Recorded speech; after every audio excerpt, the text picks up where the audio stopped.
The luxury cruise liner Celestial Horizon floated through the darkness of space like a jewel. Inside, hundreds of aliens from across the galaxy celebrated together. The diplomatic peace treaty had been signed 3 days ago, and everyone was happy. The main hall sparkled with lights. Music from a dozen different worlds mixed in the air. Dr. Maya Chun sat in a corner of the observation deck, her eyes on her datapad. She was a small woman, maybe 50 years old, with gray streaks in her black hair. She wore simple clothes, nothing fancy. Around her, tall Thorian warriors laughed loudly. Elegant Zentari diplomats discussed politics. But nobody looked at Maya. She was just another human, and humans were nothing special in the Galactic Coalition. Maya had been on the ship for 3 days. She was traveling to the University of Proxima to give a lecture on alien behavior patterns. It was boring work, most people thought. She studied how different species acted, how they thought, how they lived. Other passengers had tried to talk to her at dinner once or twice, but she gave short answers. Soon they stopped trying. She seemed shy, quiet, unimportant. She liked it that way. Maya looked up from her datapad as a group of Krell merchants walked past. They were arguing about trade prices, their forearms waving in the air. She watched them for a moment, her eyes noting small details. The way the leader kept touching his weapon belt. The way the others gave him space. Pack hierarchy, she thought. Standard dominance display. The ship's lights flickered. Most passengers didn't notice. But Maya's head snapped up immediately. She had been on hundreds of ships. Lights didn't flicker on modern vessels. Not unless something was very wrong. The comm system crackled to life. This is Captain Vorn. Please remain calm. We are experiencing minor technical. The captain's voice cut off. A scream echoed through the halls. Then the explosion started. Maya was already moving. While other passengers stood frozen in confusion, she slipped toward the side exit. Her movements were quick but not panicked. She had been in dangerous situations before, though nobody on this ship knew that. The main doors burst open. Armored figures poured into the observation deck. They were Kravish raiders, 7 feet tall, covered in bio-enhanced armor. Their weapons hummed with deadly energy. Passengers screamed and ran, but there was nowhere to go. Everyone down. The lead Kravish roared. His voice was deep and mechanical through his helmet. On the floor now, or we start killing. The Thorian security guards tried to fight. They were good warriors, trained and strong. But the Kravish were better. Within seconds, 3 guards lay dead on the floor. The rest surrendered. Maya pressed herself against the wall near the exit. A Kravish raider walked right past her. He was scanning the crowd, looking for threats. His eyes passed over Maya without stopping. Just another frightened human woman. Nothing dangerous. She waited until he moved deeper into the room. Then she slipped through the exit into the corridor beyond. The hallways were chaos. Passengers ran in every direction.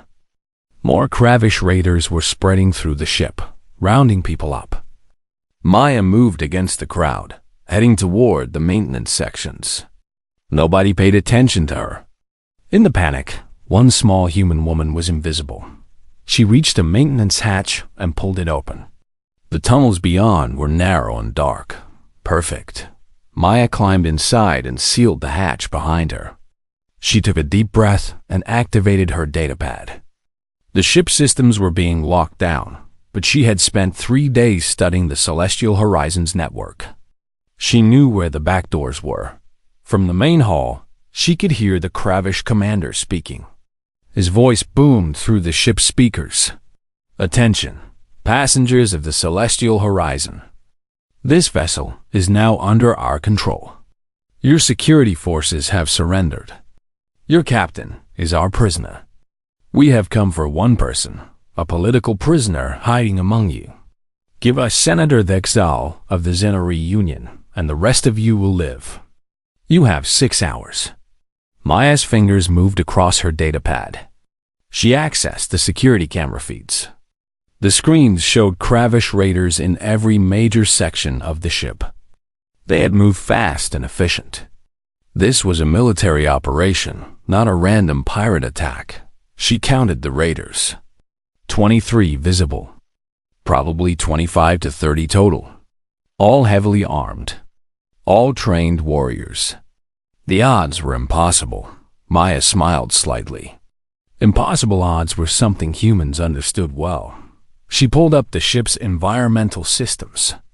Then the security protocols. Then the communication networks. Her mind worked quickly, seeing connections and patterns that others would miss.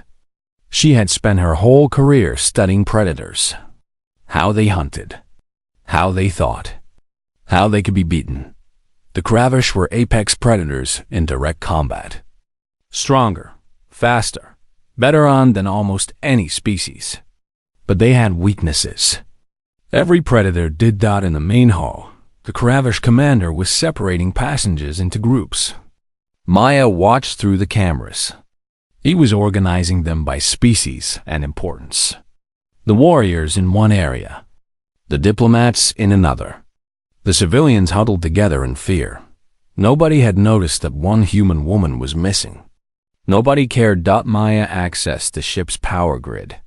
With a few commands, she rerouted energy flow to the aft sections. Lights in the raider-controlled areas flickered and dimmed slightly. On the cameras, she saw Kravish warriors looking up in confusion.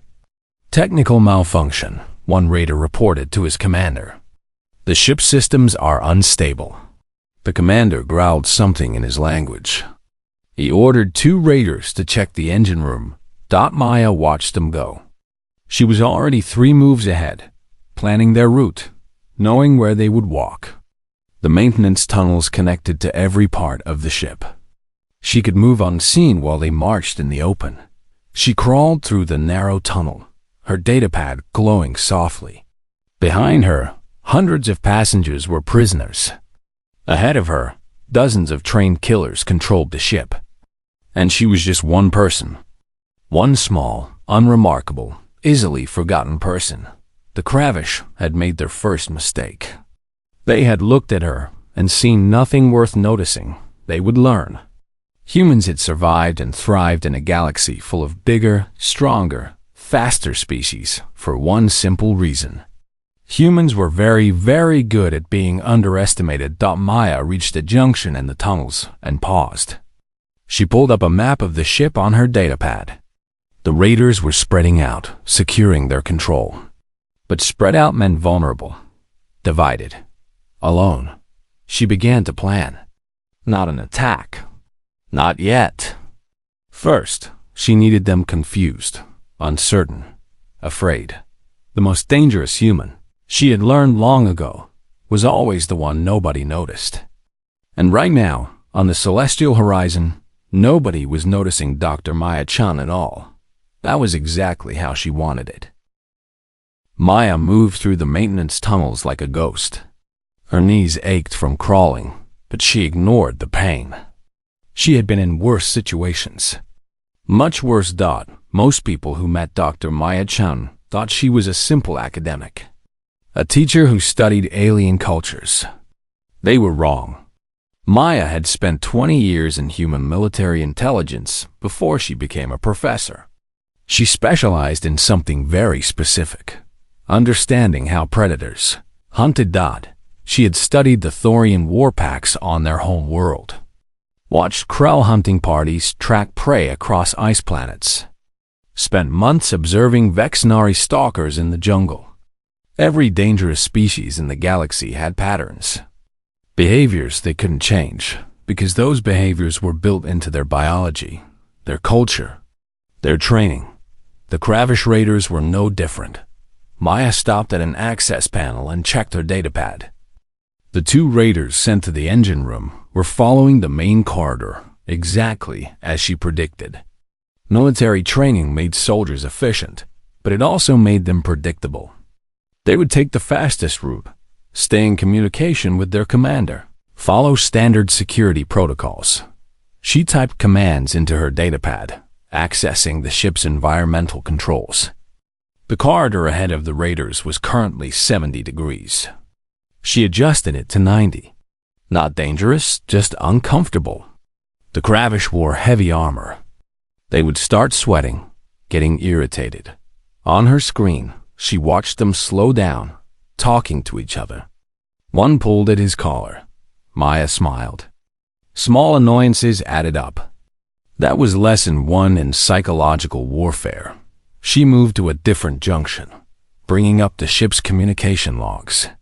The Kravish were using military-grade encryption, but they were also using the ship's own systems. Maya couldn't break their encryption, but she could see the patterns. How often they checked in. Which raiders talked to the commander most. Who was nervous and who was confident. The nervous ones were her targets. Through the tunnel grating below her, Maya saw 3 Kravish raiders walking past. They were checking cabins, searching for the senator the commander wanted. She stayed perfectly still, barely breathing. One raider looked up at the grating. His eyes scanned right over her hiding spot. Humans were good at hiding. Millions of years ago, when humans were weak and small, they survived by not being seen by bigger predators. That instinct never left. The raiders moved on. Maya counted to 30, then continued crawling. Her datapad showed a map of the ship. Red dots marked where Kravish raiders were stationed. Blue dots showed where the hostages were being held. She studied the pattern, her mind working through possibilities. The commander had put most raiders in defensive positions. 8 guarding the hostages. 4 at the bridge. 4 at the engine room. The rest were patrolling. That was smart tactics. But it also meant the raiders were static, not moving. Predictable. Maya reached a maintenance closet and climbed down. She was in a storage area now, filled with cleaning supplies and repair equipment. She grabbed a toolkit and some chemical containers. Not weapons, but tools had many uses. She heard footsteps approaching. Heavy boots on metal. A raider on patrol. Maya pressed herself behind a shelf unit. The door opened. A Kravish warrior stepped inside, his weapon ready. He scanned the room with his helmet sensors. Maya could see the display lights reflecting off the walls. Infrared, motion detection, sound analysis, but the sensors were calibrated for active threats. Someone hiding, barely breathing, body temperature lowered by staying still. That didn't trigger alarms. The raider looked right at the shelf she was behind. His sensors showed him cleaning supplies and equipment. Nothing dangerous. He left, closing the door behind him. Maya exhaled slowly. Her heart was pounding, but her hands were steady. Fear was useful. It kept you alert. You just couldn't let it control you. She opened one of the chemical containers. Industrial cleaner, highly concentrated. She poured it into the ventilation intake. Not enough to hurt anyone, but enough to create a strong, unpleasant smell.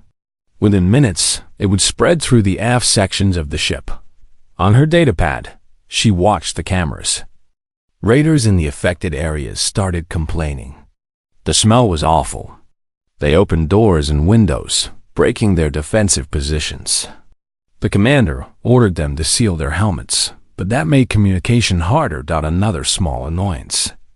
Another tiny crack in their efficiency. Maya moved again, crawling through the tunnels toward the cargo bay. She had a plan forming in her mind. The Kravish controlled the ship through force and fear. But force only worked if everyone knew you were strong. And fear only worked if your enemy felt helpless. She needed to change that feeling. The cargo bay was massive, filled with shipping containers and supplies. Maya dropped down from a ceiling hatch, landing softly. She moved between the containers, listening. One Kravish raider was supposed to be guarding this area. She found him near the main door, his back to the stacks of containers. He was bored. She could tell by his posture, the way he shifted his weight. Bored guards made mistakes. Maya didn't attack him. She was a small human woman. He was a 7-foot armored warrior. In a fight, she would lose in seconds, but she didn't need to fight him. She climbed onto a container stack, moving carefully to avoid noise. Below her, the raider checked his weapon, completely unaware. Maya reached the environmental controls for the cargo bay. She activated the loading door warning system. Red lights flashed. A loud alarm blared. The raider spun around, weapon raised. The loading door was sealed, but the alarm indicated it was opening. Explosive decompression warning. The raider ran to the control panel, trying to override the alarm. Maya was already moving. While he was distracted, she slipped to the main door controls. One press of a button, and the door sealed with him inside. He realized what happened and turned, but she was already gone, climbing back into the ventilation shaft. He started banging on the door, yelling into his communicator. "Commander, I'm locked in Cargo Bay 7. The door controls are malfunctioning." Maya listened to the response through her datapad. The commander was getting angry now. Too many small problems. Systems failing. Raiders getting trapped. Nothing major, but it was adding up. "Stay there," the commander ordered. "I'm sending someone to get you out." Perfect. That meant 2 raiders would be distracted for the next 15 minutes. 2 fewer guards watching hostages. Maya moved through the tunnels toward the main hall. She couldn't free the hostages, yet there were too many guards. But she could give them hope. Let them know someone was fighting back. She found a communication panel and hacked into the ship's internal messaging system.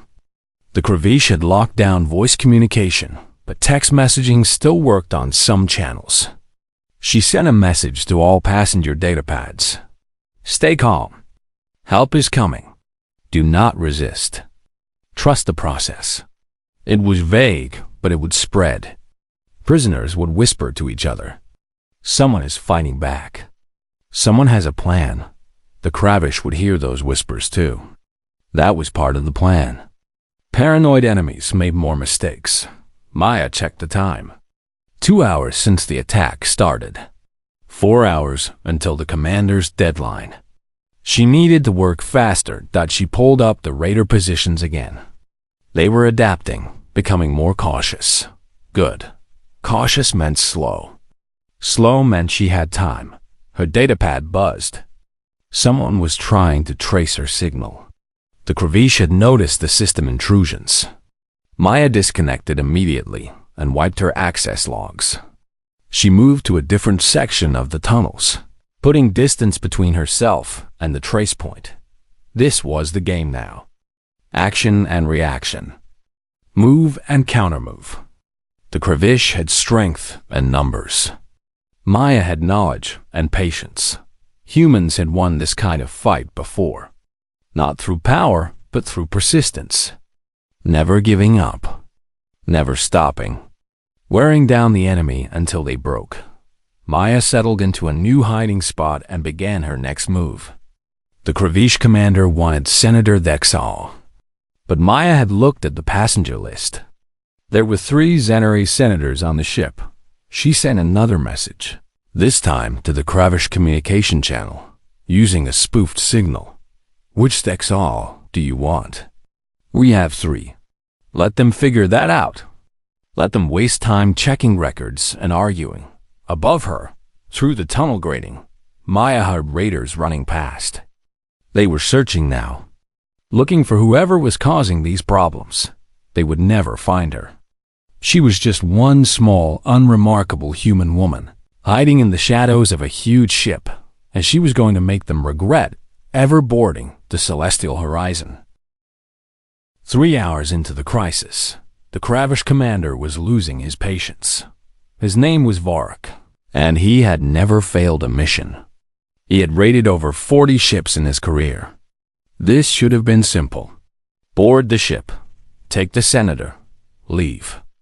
But nothing was going right. Maya watched him through the security cameras. He was pacing in the bridge, his massive armored form moving back and forth. His subordinates were reporting problems. Equipment failures. Guards trapped. Strange messages. The humans had a word for this. Death by 1,000 cuts. Morak grabbed his communicator. Attention, passengers. I am done being patient. Every hour, I will execute one hostage until Sander Dexfall surrenders. The first dies in 60 minutes. Maya closed her eyes. She had known this was coming. Morak was trying to regain control through fear. It was the obvious move.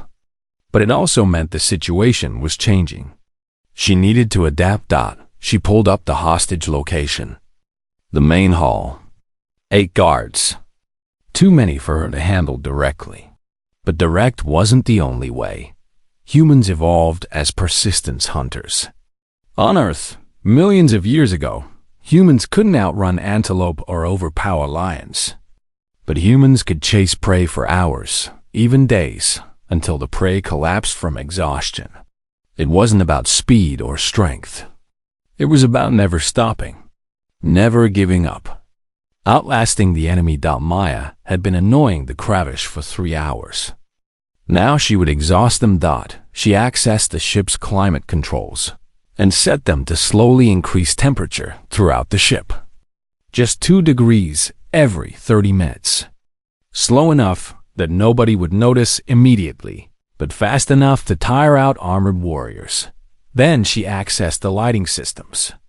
She couldn't turn off the lights. The Kravish would just use their helmet lamps. But she could make the lights flicker. Random patterns, different sections, never predictable. It would be subtle but maddening. Next, the gravity. The ship's artificial gravity could be adjusted by small amounts. Maya set it to fluctuate between 98 and 102% normal. The change was tiny, barely noticeable. But the human inner ear would register it. Balance would feel slightly off. The Kravish would feel sick and not know why. She was making the entire ship uncomfortable. Not dangerous, just exhausting to exist in. On the cameras, she saw raiders shifting their weight, adjusting their armor. They were feeling it but didn't understand what was happening. Their commander was focused on the hostages, not on the environment. Maya moved through the tunnels to a new position. She was tired too. Her arms hurt from crawling. Her knees were bruised. She had been moving for 3 hours with no rest. But humans were built for this. Endurance was humanity's gift. She found a water pipe and drank from it using a small cup from her pocket. Food would have to wait. She had protein bars in her jacket, but she needed to ration them. The communicator crackled. Vorak's voice again. 50 minutes until the first execution. Choose wisely, Senator.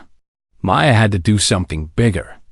Something that would save the hostage and damage Kravish morale further.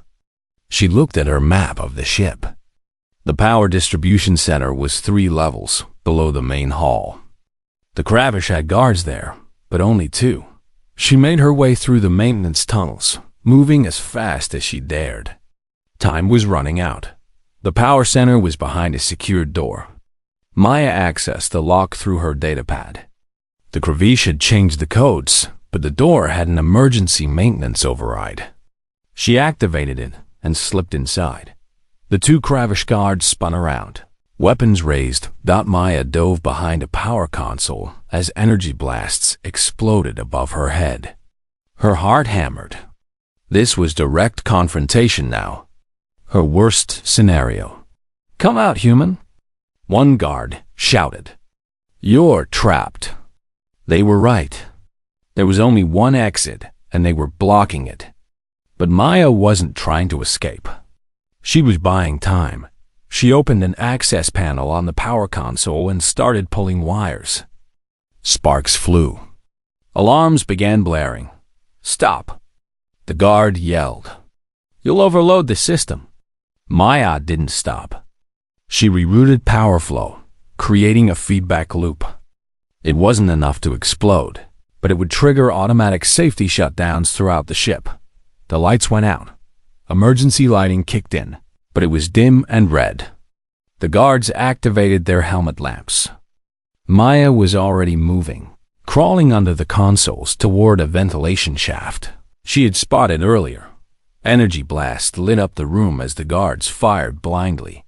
They couldn't see her in the chaos of sparks and smoke and dim lighting. Maya reached the shaft and pulled herself inside just as the lights came back on. The guards searched the room, confused. "Where did she go?" "Report to the commander," one said. "The saboteur is human, female, small. She's using the maintenance tunnels." Maya listened from the shaft above them. Good. Now Vorak knew someone was actively fighting. That changed the psychology. This wasn't system malfunctions anymore. This was resistance. She checked her datapad. The power shutdown had reset several systems, including the door locks in the main hall. Just for a few seconds, but that would be enough to cause confusion. On the camera feed, she watched the main hall. The hostages had noticed the power flicker. Guards were checking their equipment. And in that moment of distraction, she saw movement. A Zenari diplomat, the one she had saved with her earlier distraction, was quietly organizing prisoners near him, pointing to exits, preparing. Smart. The hostages were getting ready to help themselves. Vorak's voice came over the communicator again. "Attention, crew. We have an intruder. Human female, operating alone. Find her and kill her." Maya smiled grimly. Now she had their full attention. That was progress, but it also meant things would get harder. The Kravish would stop treating problems as accidents. They would actively hunt her. She needed allies. Maya accessed the passenger database and searched for specific people. She needed someone technical, someone brave, and someone who could move among the hostages without raising suspicion. She found 3 names.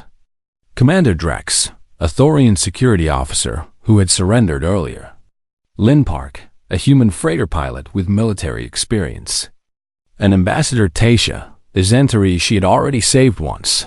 Maya sent them encrypted messages through their datapads. Short instructions. Coded references to her earlier actions so they would know the messages were real. When lights fail next, be ready to move. She didn't know if they would help. But humans understood something important about survival. You couldn't do everything alone. Cooperation was humanity's other great strength. The deadline was approaching. 30 minutes until Vorak executed a hostage. Maya needed a bigger distraction. She crawled through the tunnels to the ship's water recycling system. Every ship recycled water. It was too expensive to carry enough for a long voyage. Maya accessed the system controls and added a specific chemical from her stolen supplies. Harmless to drink, but it would turn the water bright blue. Within minutes, blue water would come from every tap on the ship. It would freak everyone out. Raiders would think they were being poisoned. They would panic. Panic was good. Panicked people made mistakes. Maya set the timer and moved on. Next, she accessed the ship's entertainment system. Music and videos played in passenger cabins for relaxation. She programmed it to play the same song on every speaker simultaneously. A random pop song from the ship's library. The combination would be bizarre and unsettling. Blue water and cheerful music while hostages waited to die. The surreal nature would mess with everyone's minds. She was turning the ship itself into a weapon. Not a violent weapon, but a psychological one. Making the Kravesh feel like they were losing control of reality. The timer hit 0. Throughout the ship, water turned blue. Music began playing from every speaker. On the cameras, Maya watched raiders react with confusion and alarm. Hostages stared at the blue water in shock. And Vorak, on the bridge, finally lost his composure. "What is happening?" he roared. "Shut it down. All of it." His technical officer tried, but Maya had locked the controls with recursive passwords. It would take them an hour to regain access, and in that chaos, With guards distracted and confused, Ambassador Tasha made her move. She stumbled and fell, grabbing a guard's weapon as she went down. Not to shoot, just to trigger the safety alarm. More alarms. More confusion. Commander Drex, the Thorian officer, tackled a guard. Lynn Park, the human pilot, threw a chair at another dot. It wasn't an escape attempt. They couldn't escape. But it forced the Kravish to respond. To focus on the hostages instead of hunting Maya Dot, and in those precious seconds, Maya was already moving to her next position. The deadline passed. Vorak couldn't execute anyone now. He was too busy trying to regain control.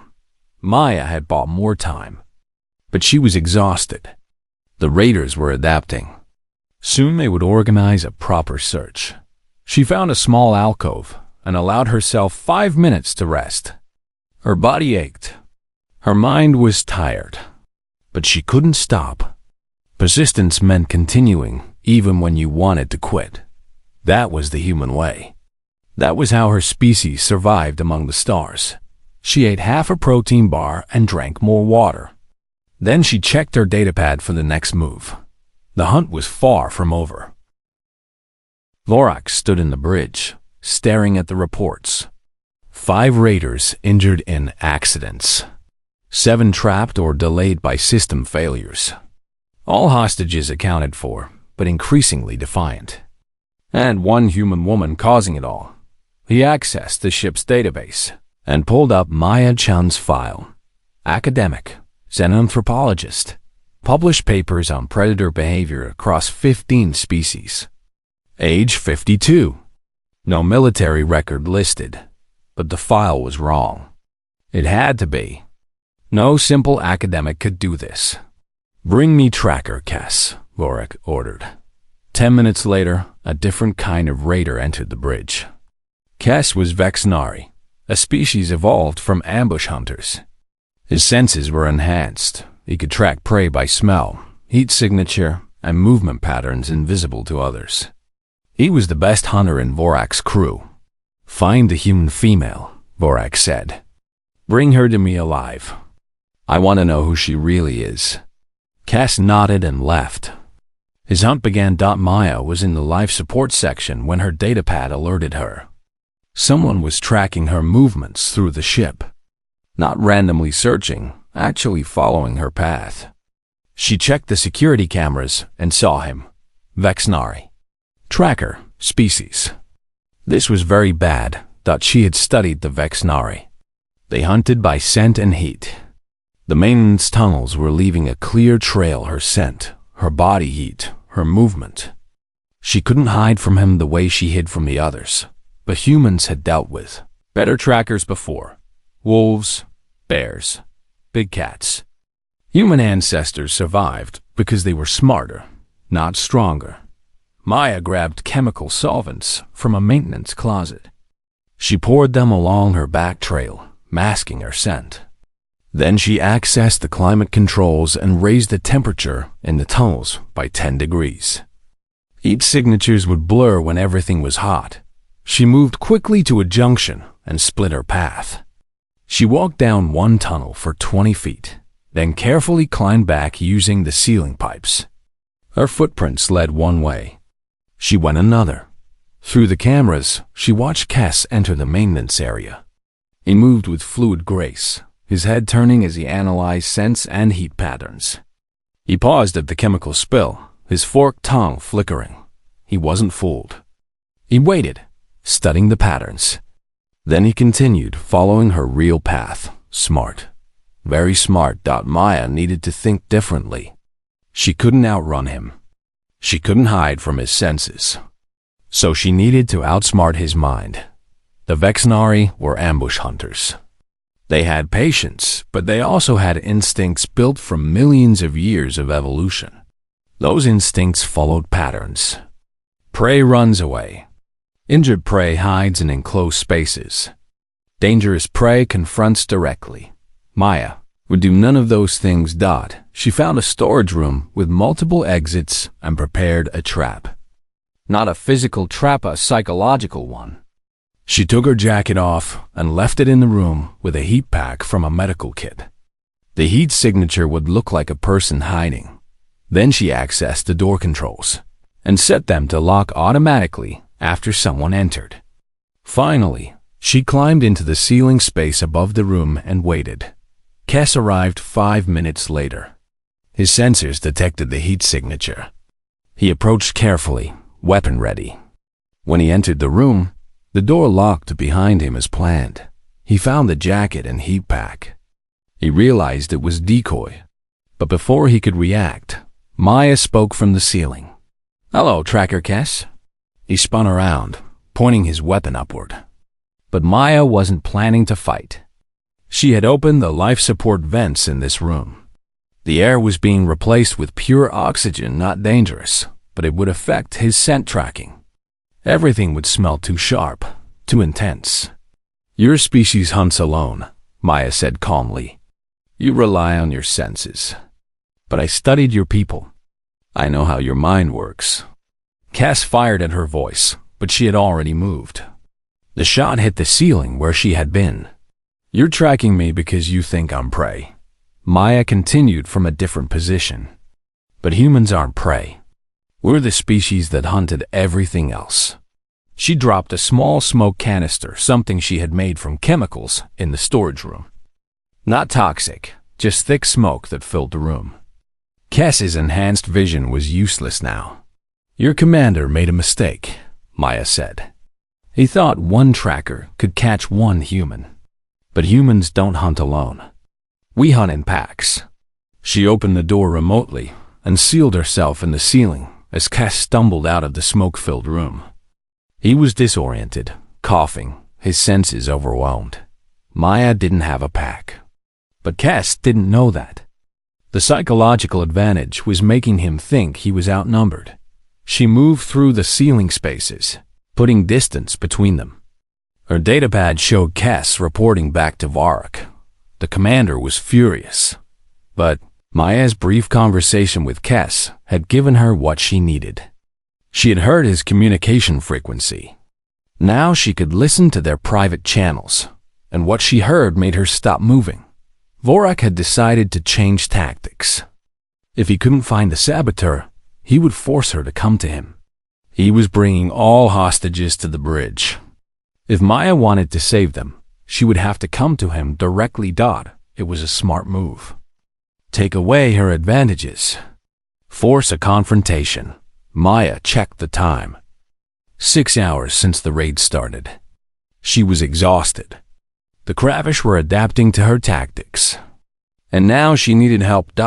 She sent encrypted messages to the 3 people she had contacted before. Commander Drex, Lynn Park, Ambassador Tasha. This time, the messages were detailed. Instructions, timing, coordination. She was taking a risk.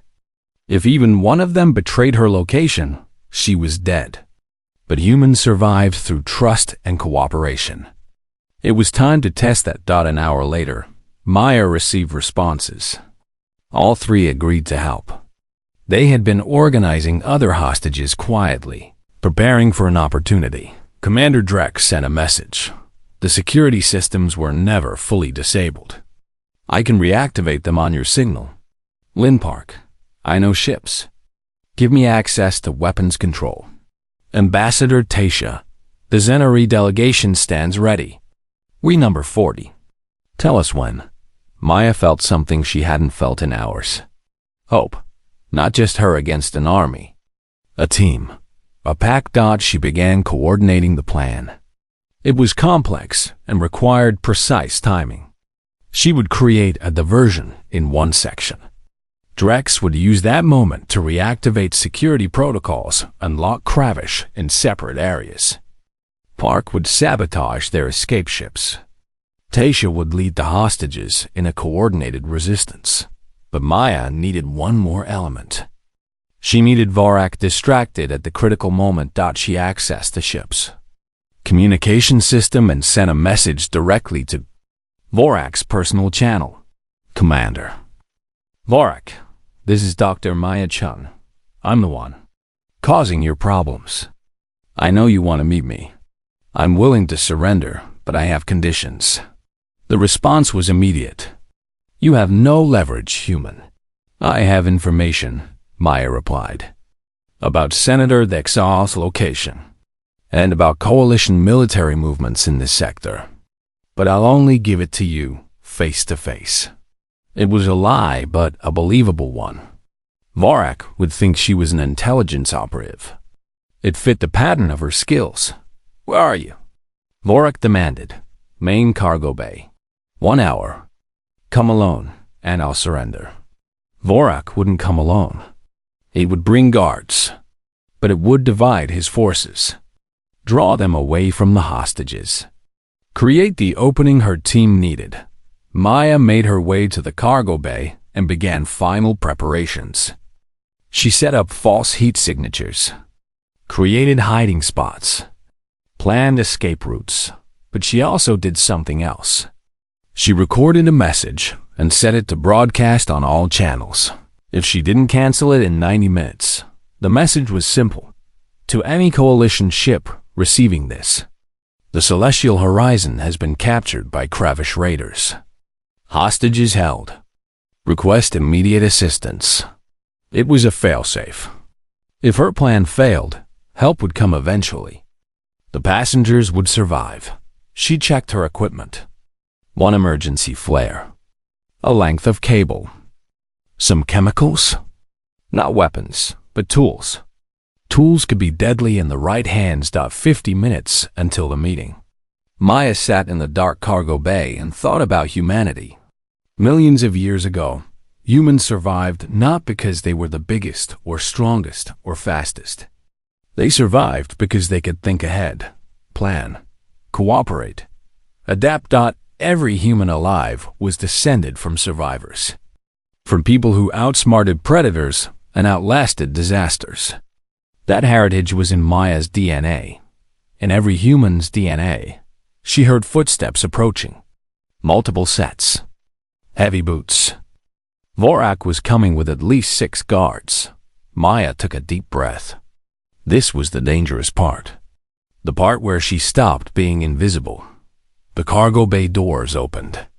Vorak entered, his massive form silhouetted against the light from the corridor. His guards spread out, weapons ready. Dr. Chun, Vorak called out.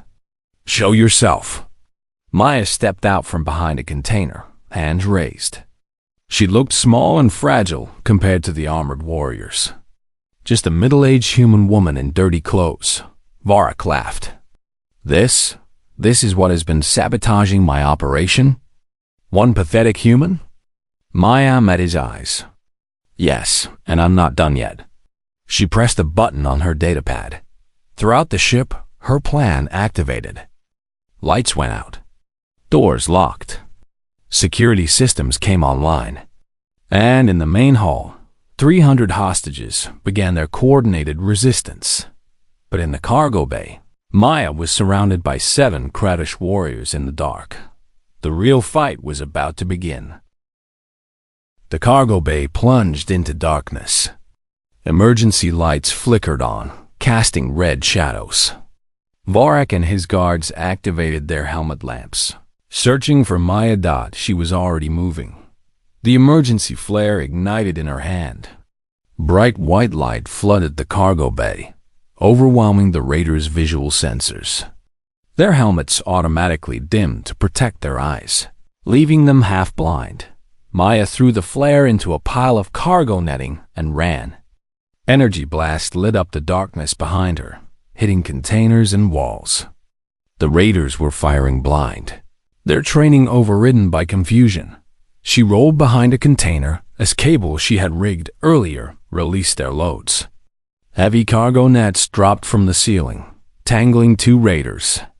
They fell, cursing and struggling. Spread out, Vorak commanded. Find her. Maya crawled under a conveyor system, her heart pounding. This was the dangerous moment. She had created chaos, but she was still one human against 7 warriors. If they caught her, she was dead. But throughout the ship, a real plan was working. In the main hall, Commander Drex had reactivated the security systems. Blast doors slammed shut, dividing the Kravish forces. Raiders who had been guarding hostages were suddenly locked in separate rooms. Limpark, from his position among the prisoners, accessed the weapon systems through a smuggled datapad.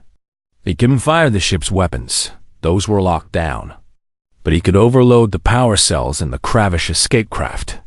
Small explosions rippled through the docking bay. Ambassador Tasha stood up among the hostages. "Now," she shouted. 300 passengers rose as one. The Zenari delegation moved first, trained in diplomatic combat. They overwhelmed the closest guards. Dorian warriors joined them. Even civilians grabbed whatever they could: chairs, tools, anything. The Kravish were strong, but they were outnumbered 15 to 1. And separated by locked doors, they couldn't support each other. In the cargo bay, Maya heard the explosions and fighting through the ship's hull. Good. The rebellion had begun. She just needed to survive long enough for it to matter. A raider found her hiding spot and aimed his weapon. Maya threw a container of industrial solvent at him. The liquid splashed across his helmet, temporarily blinding him. She ran again, using the maze of containers for cover. Vorak was tracking her by sound now. He was smart, patient, not firing randomly like his guards. He was listening for her breathing, her footsteps. Maya made her way to a specific container, one she had prepared earlier. Inside was ship maintenance equipment, including a welding torch. She activated the torch and held it against a fuel line she had deliberately weakened. Not to cause an explosion that would kill everyone, but to create a leak. Fuel began spraying into the air. "Fall back," Maya shouted in Kravish language. She had learned enough from listening to their communications. Fuel leak. Explosive hazard. The guards hesitated. Their training screamed at them to evacuate from explosive environments. But Vorak saw through the deception. "It's a trick. She's trying to make us leave." He was right. But his guards were already backing toward the exits. Training and instinct were hard to override. Maya used their confusion to reach another prepared position. The cargo bay had a manual override for the artificial gravity. Ships needed it for loading heavy cargo. She pulled the lever. Gravity in the cargo bay dropped to 20%. Everyone began floating. The Kravish, weighted down by heavy armor, tumbled in the reduced gravity. Maya, lighter and more agile, pushed off containers to move through the three-dimensional space. She reached an access panel and climbed into the ventilation system. Behind her, Vorak was roaring orders, trying to organize his floating guards. But Maya was gone again, disappeared into the walls. She crawled through the tunnels toward the bridge, exhausted but focused. Her datapad showed the rebellion spreading. Passengers had retaken 3 decks. The Kravish were being pushed back, confused and divided, but the fight wasn't over. Vorak still controlled the bridge. He could vent atmosphere, destroy the ship, do anything out of spite. Maya reached a junction near the bridge and stopped. She could see through a grating into the command center. Vorak had returned, 4 guards with him. He was trying to regain control of the ship's systems. "Commander," one guard said, "we've lost contact with half our teams. The prisoners have rebelled. We should retreat." "No." Vorak slammed his fist on a console. "I will not be defeated by humans and their weak allies." Maya watched him carefully. He was desperate now. Desperate people were dangerous. She needed to end this without more death. Vorak had to surrender or be neutralized. But she was one person, and he had 4 guards. Then her datapad buzzed. A message from Commander Drex. "Security team ready. Give the signal." Maya realized something. The Thorian security forces hadn't been defeated in the initial attack. They had surrendered to avoid bloodshed. But they were trained warriors. And now, with the ship in chaos, they had rearmed themselves. She sent back Bridge. 2 minutes. Maya climbed down from the ventilation shaft into a corridor. She straightened her clothes, took a deep breath, and walked openly toward the bridge. The guards saw her coming and raised their weapons. "Stop right there, human." Maya raised her hands. "I'm here to speak with Commander Varric." The guards looked at each other, uncertain. This small woman had caused so much damage. Was this a trick? Vorac's voice came over their communicators. "Let her in. I want to see the face of my enemy." The bridge doors opened. Maya walked in slowly, hands still raised. She looked at Varric. He looked at her. For a moment, neither spoke. "You," Varric finally said. "One human woman. You've destroyed my entire operation." "Yes," Maya said simply. "How?" "You're nothing. No enhancements. No weapons.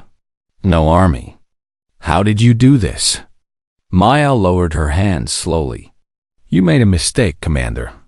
You looked at me and saw nothing dangerous. Just another human. Unremarkable. Easy to ignore. And?" Vorric demanded. "And that's exactly what humans want you to think. We're a species that survived by being underestimated. We're not the biggest. Not the strongest. Not the fastest. But we're the ones who notice patterns. Who plan ahead. Who never stop, never give up." Maya stepped closer. The guards tensed, but Varric waved them back. "Millions of years ago," Maya continued, "humans were prey. We were hunted by bigger, stronger predators. But we survived. We became the apex predator on our planet not through strength, but through our minds. Through cooperation. Through persistence." "A nice speech," Varric growled. "But you're still surrounded." "You've lost," Maya smiled. "Have I? Look at your tactical display." Varric turned. His screen showed the ship's status. Red indicators everywhere. Kravish forces reduced to less than 30% effectiveness. Passenger rebellion ongoing. Escape craft destroyed. Coalition distress signal broadcasting. "It's over, Commander," Maya said quietly. "You can fight and die. Or surrender and live. Your choice." Vorac's hand moved toward his weapon. Maya didn't flinch. She had made her peace with death hours ago. Then the bridge doors exploded inward. Commander Drex and a dozen Thorian security forces poured in, weapons ready. They had been waiting for Maya's signal. The Kravish guards tried to fight, but they were exhausted, demoralized, outnumbered. Within seconds, they were disarmed. Varric stood alone, his weapon still holstered. He looked at Maya with something like respect. "You were military," he said. "Weren't you?" 20 years in human intelligence, Maya confirmed. "Specialized in psychological operations.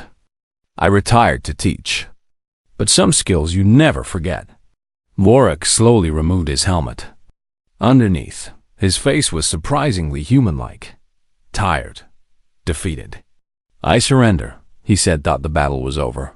3 hours later, Maya sat in her original seat in the observation deck.